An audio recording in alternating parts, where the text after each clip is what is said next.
Bonjour à tout le monde et je suis votre enseignante pour la langue française and so I am currently going to give you a brief overview of the chapter 1 from French for class 5 and you already have the book probably, so you can follow from there. It's just a brief overview, it's not the actual class, so I'll be doing more explanation when we will have our first class officially, and kindly ignore the background noises. So okay, let's start. So in the first chapter, chapitre 1, what are the main points we have to focus on? Premièrement, on doit se familiariser avec la langue française, c'est-à-dire on doit connaître quelle est la culture française et quelle est la langue française, et on doit savoir à propos du pays. Pays, c'est-à-dire la France. Notre chapitre 1 se compose de ces points très importants que nous devons avoir en soi avant de procéder pour les autres chapitres.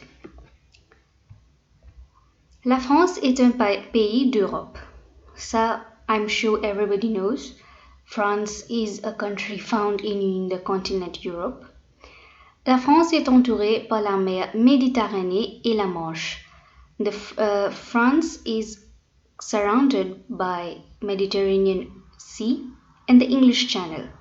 La Manche veut dire le English Channel. Paris is the capital of France. Paris est la capitale de la France et elle est également connue comme la ville lumière. Paris is also known as the city of lights, and the reason for that, basically there are two reasons. Il y a deux raisons. Un, à cause du Tour Eiffel. Alors, la Tour Eiffel est là et ça reste allumé de matin jusqu'au soir. Et deuxièmement, c'est parce que Paris était la ville qui a introduit l'utilisation des lampes, des lanternes sur le chemin qui se servait du gaz, comme on dit, gas. So basically, Paris is the capital of France and it is also known as a city of lights because of two reasons.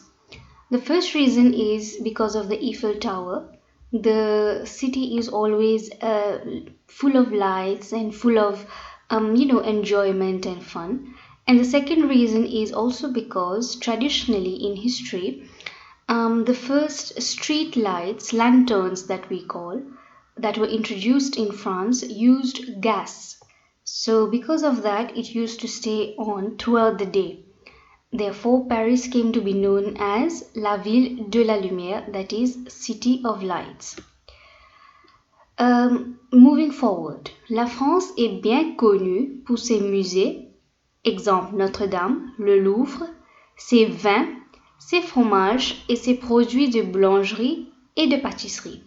This means that France is very famous for the museums. Some examples are Notre-Dame, the church, and Le Louvre. It's a very famous museum. If ever you go to France, definitely do visit it. Ses vins. Vin means wine. Ses fromages et ses produits de boulangerie et pâtisserie. Fromage is cheese. Boulangerie and pâtisserie means bakery products and bread. So France is very well known for its museums, its wine, its cheese, and its products related to bakery. Pâtisserie here in this context means baking of cakes and pastries and croissants and things like that. So the currency used in France is euro. La devise ou bien l'argent utilisé en France est l'euro. Le drapeau français a trois couleurs, le bleu, le blanc et le rouge. The French flag has three colors, which is blue, white, and red. Moving on. Chapter 1 focuses mostly on the greetings, that is, les salutations. Basically, it's basic salutations that you will say whenever you meet someone, formally or informally. and related to who you're meeting, that is male or female. Some examples are good morning, which I said at the beginning of the video, bonjour. Good evening, bonsoir. Good afternoon, bon après-midi. Good night, bonne nuit. Hello, salut. Salut is used informally only when you are talking to family or friends. Do not use salut when you are speaking to an elder or to a teacher. There you stick to good morning or good evening, that is bonjour or bonsoir, depending on the time you are meeting the person. Bye or see you soon equals to au revoir. See you later is à plus tard. How are you is comment allez-vous? I am fine, thank you means je vais bien, merci. Thank you, merci. You are welcome, je vous en prie, de rien. You can use both je vous en prie and de rien. However, de rien is used more in an informal setting, whereas je vous en prie is used when you're speaking to a lady, to an elder person, to a woman, or anybody who is higher in status than you. Sir or man is monsieur. That is when you're calling out to your teacher who is a male, or you're calling out to somebody on the street, excuse me sir, it would be excusez-moi monsieur. Sir/man is still used as monsieur. Madam/woman.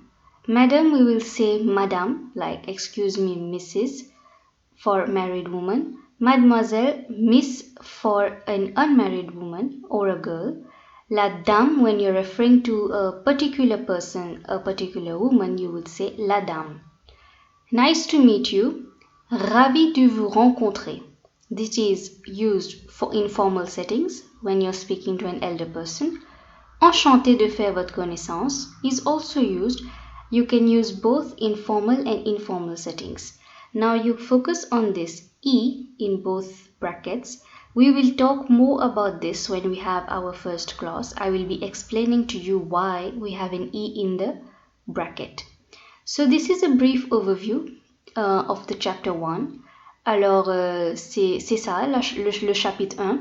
C'est très facile à comprendre et si vous avez plus de questions, on peut discuter.